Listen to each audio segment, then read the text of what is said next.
that the stare down between Russia and US is intensifying amid the war in Ukraine nearing its first anniversary. US President Joe Biden has hailed NATO, calling its commitment rock solid, even as Russian President Putin warns of nuclear tests to the West. Now, vowing that NATO was more united than ever, Biden pledged that the United States and its allies would have Ukraine's back as the war enters its second year. Biden made these remarks during his visit to Poland, which came in the backdrop of his unannounced trip to Kyiv. Now, the fresh war of words comes after Putin cautioned the United States of stoking the war into a global conflict.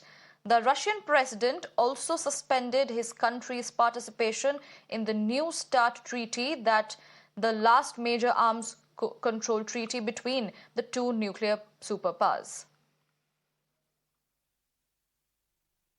This war is never a necessity. It's a tragedy. President Putin chose this war. Every day the war continues is his choice. He could end the war with a word. It's simple. If Russia stopped invading Ukraine, it would end the war.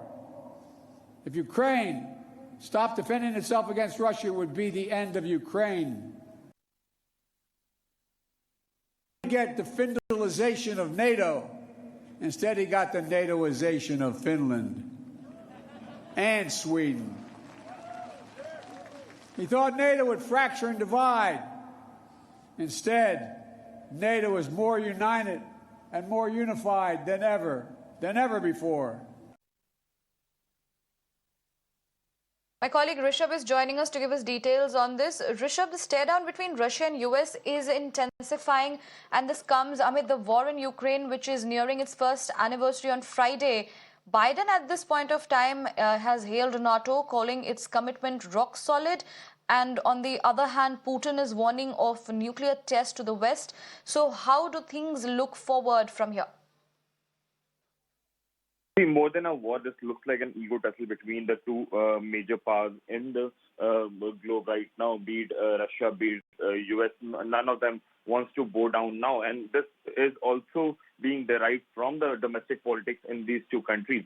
Remember, Russia, when they invaded Ukraine, they thought that it will be before April that Ukraine will fall, but it hasn't happened that way, and it's been almost 1 year. And with the anniversary day after tomorrow, Ukraine has held the ground really well, and with the support of Western world as well as Europe, Ukraine has held the fortress, and they have ensured that at many fronts Russia lose the battle. And that's the reason that Putin is now trying to look more aggressive, because if they do not get any good outcome from the Ukrainian war, it will be difficult for Putin to maintain his strongman image. And when it comes to United States, remember, after the unceremonial exit from Afghanistan, Ukraine is the new flashpoint.